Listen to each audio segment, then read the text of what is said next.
नमस्कार दर्शकों, मैं डॉक्टर अंशुल शर्मा आप सभी का स्वागत करता हूं हमारे आज के इस विशेष कार्यक्रम में।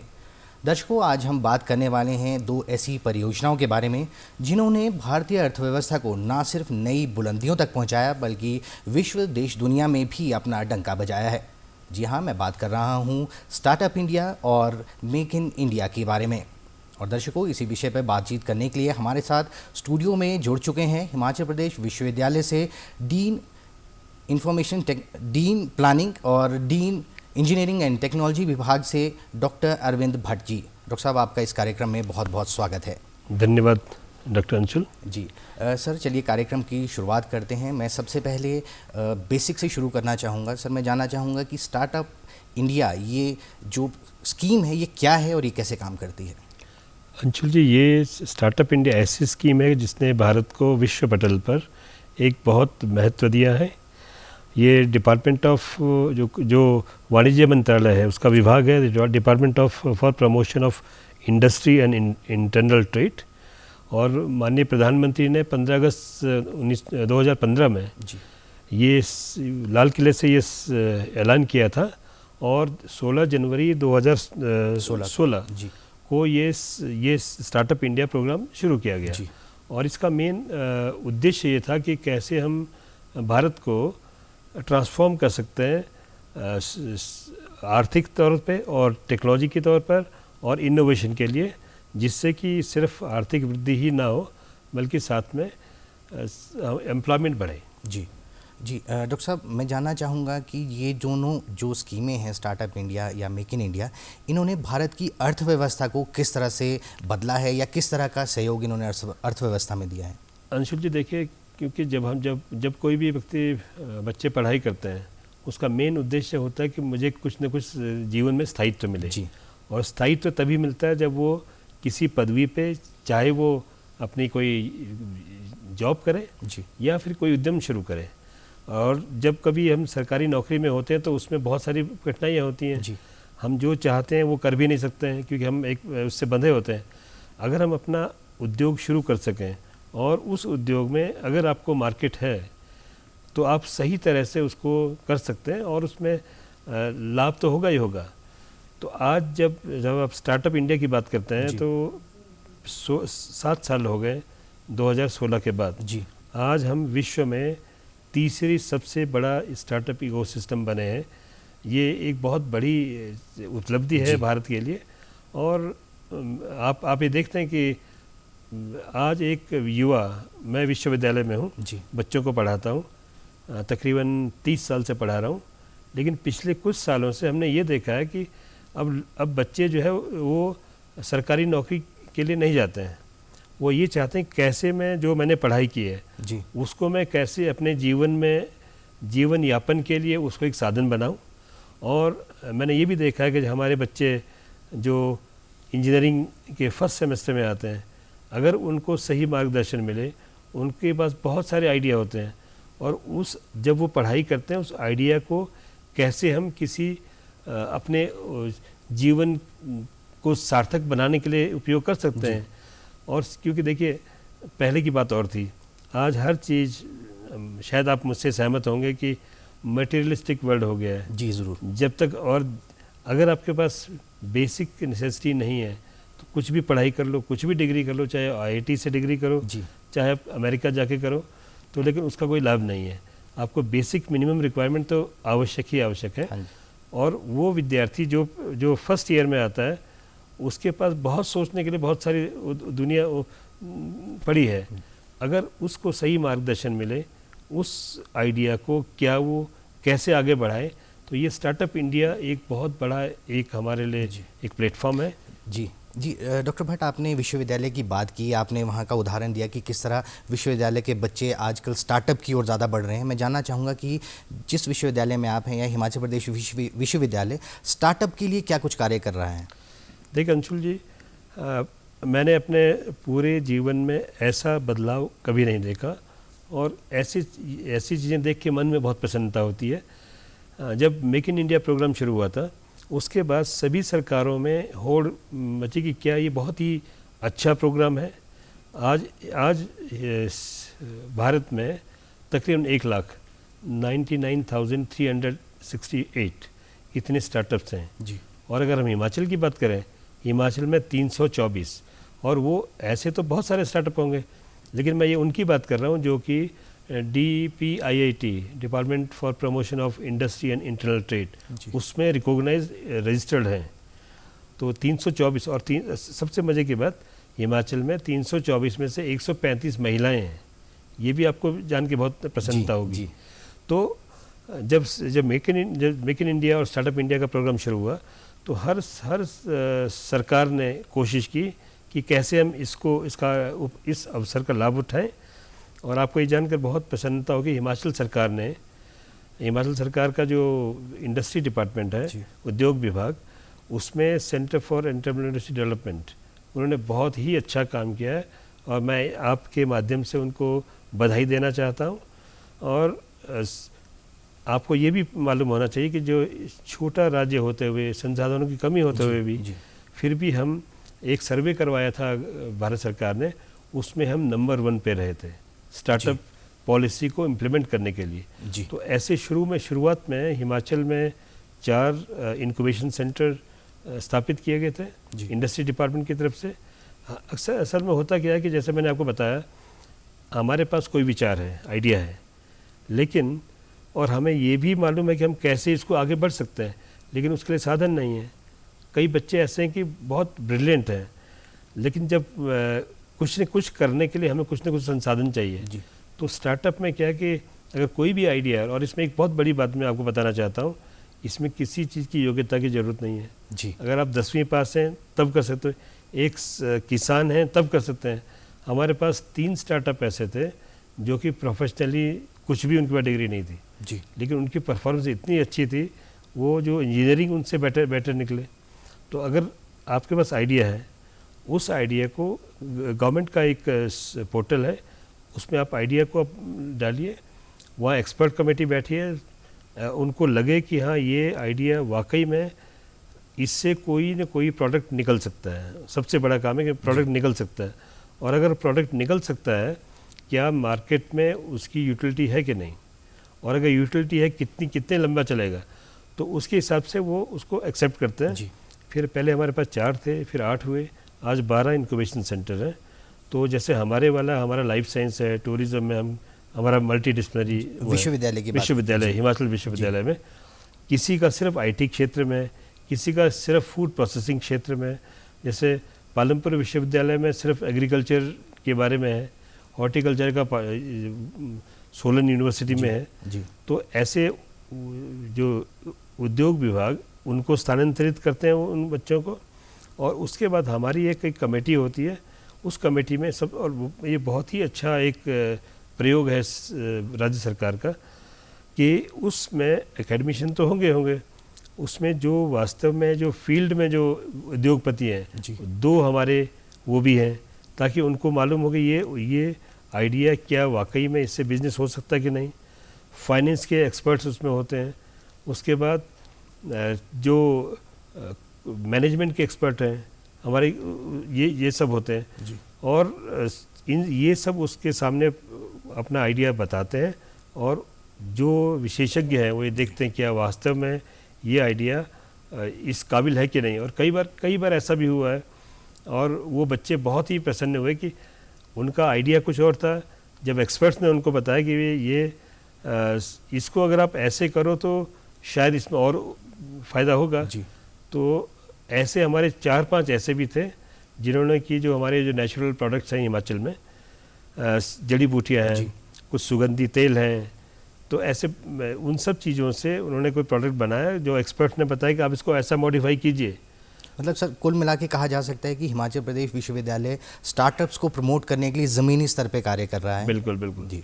और उसमें सबसे बड़ा लाभ ये हुआ, जैसे आइडिया को हमने, जो हमारे मेंटर्स हैं उन्होंने उनको सुझाव दिया, सुझाव के बाद उन्होंने प्रोडक्ट बनाया, और आपको मुझे ये बताते हुए बहुत ही प्रसन्नता हो रही है कि हमारे 7 स्टार्टअप, वो उनमें से 3 इंटरनेशनल लेवल पे लॉन्च होने जा रहे हैं और 4 स्टेट लेवल पे। और जब अभी हमारा जो धर्मशाला में इन्वेस्टर मीट हुई थी, उसमें हमारे 7 लोगों ने पार्टिसिपेट किया था, और कई बच्चों को स्पेशली जो उद्योगपति है उन्होंने ऑफ़र दिया कि आप अपना हमें आइडिया हमें दीजिए, और अपना काम अभी तक कर रहे हैं। जी डॉक्टर साहब, कुल मिला के कहा जा सकता है कि हिमाचल में स्टार्टअप्स का एक बहुत अच्छा भविष्य है, एक अच्छा कार्य कर रहा है। डॉक्टर साहब, आपने बताया कि हिमाचल में 300-400 स्टार्टअप्स इस टाइम रजिस्टर्ड हैं। मैं चाहूँगा कि आप हमारे दर्शकों को ऐसे कुछ एक स्टार्टअप्स के बारे में बताएं जो इस वक्त बहुत अच्छे लेवल, जैसा कि आपने कहा भी 3-4 स्टार्टअप्स हमारे इंटरनेशनल लेवल पर भी है। मैं चाहूँगा कि आप उनका जिक्र करें और उनके बारे में कुछ हमें बताएँ। एक जो सबसे पहला हमारा स्टार्टअप है जिनको कि हमने IIT दिल्ली में उनका जो टेक्नोलॉजी इंक्यूबेशन सेंटर है उसमें भी इंक्यूबेट किया था। कुछ हमारे पास फैसिलिटी उस टाइम कम थी। अर्क आयुर्वेद नाम से है जी। अर्क आयुर्वेद नाम से वो जो जितने भी हमारी जड़ी बूटियाँ हैं इसके हर्बल प्रोडक्ट्स, तो उसमें उनका मेन है जैसे ऑयल है, फेस कॉस्मेटिक्स हैं, तो ये, और ऑस्ट्रेलिया से उनको 60 लाख का ऑफ़र मिला था और पेटेंट भी उन्होंने किया है। उसके बाद दूसरा है एक हमारे मेज़ नाम से, वो बैम्बू का जो वेस्ट है, बैम्बू से कटलरी बनाते हैं। और आपको ये जान के प्रसन्नता होगी, जो दिल्ली में अमेरिकन एम्बेसी है वहाँ पर ये कटलरी यूज़ करते हैं। उसके अलावा एक टेनेशियस हैं जो कि हनी बी से जो वैक्स बनता है जी। तो मार्केट में भी वैक्स मिलता है जी। लेकिन वो नेचुरल ऑर्गेनिक वैक्स है जो कि वो देते हैं।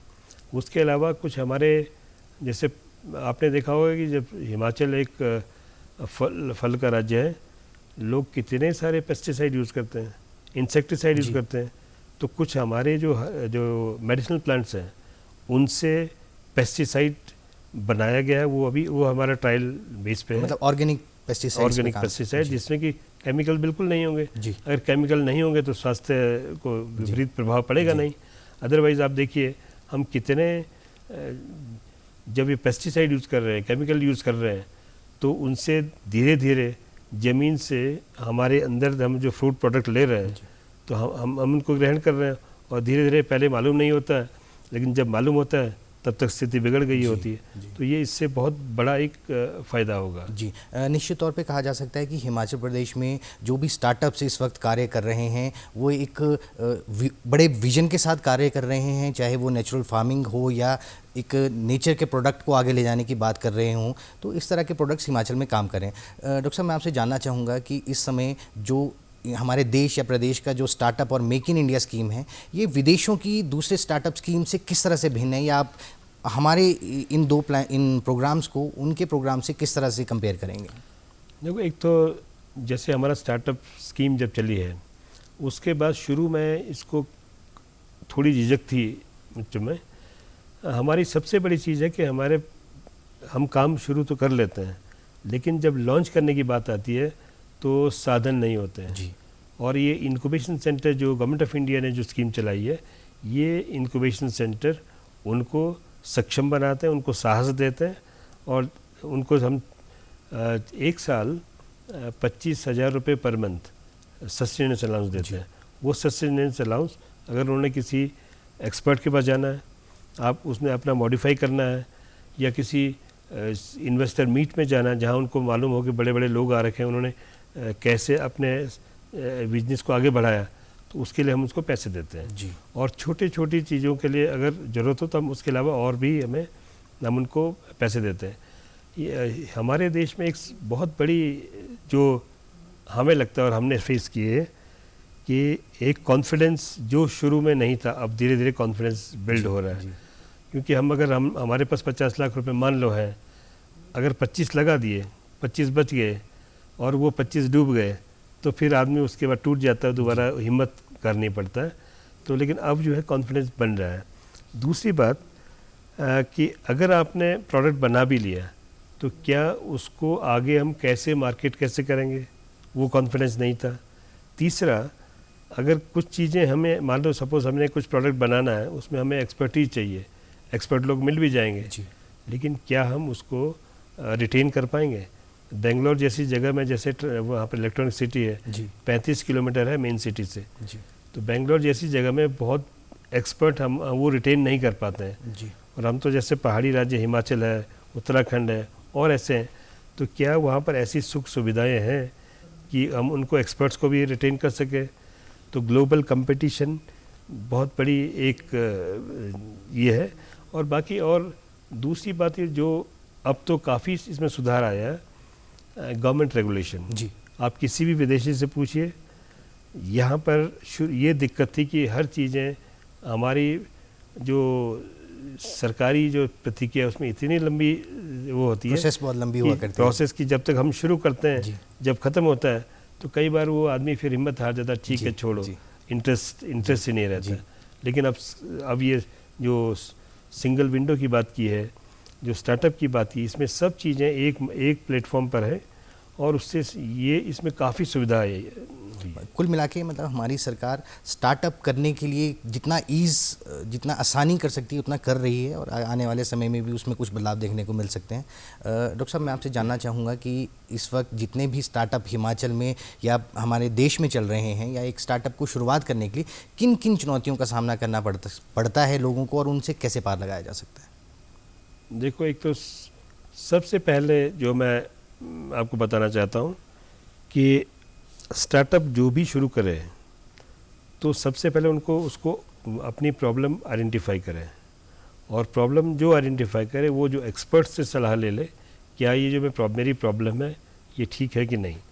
उसके बाद एक यूनिक अपना एक मेथड बनाए, एक स्ट्रेटजी बनाए कि कैसे ये अगर मैं ये प्रोडक्ट बनाऊंगा तो इसमें A to Z, अगर मान लो लैंड रिक्वायरमेंट है, एक्सपर्ट की रिक्वायरमेंट है, मनी इन्वॉल्वमेंट है, और अगर मैं बना भी दूंगा तो ये कितने टाइम तक सस्टेन रहेगा। अगर मान लो आपने कोई उत्पाद बना लिया और अगर उसमें वैल्यू एडिशन नहीं करते हैं तो वो बहुत लंबे समय तक नहीं चल सकता है।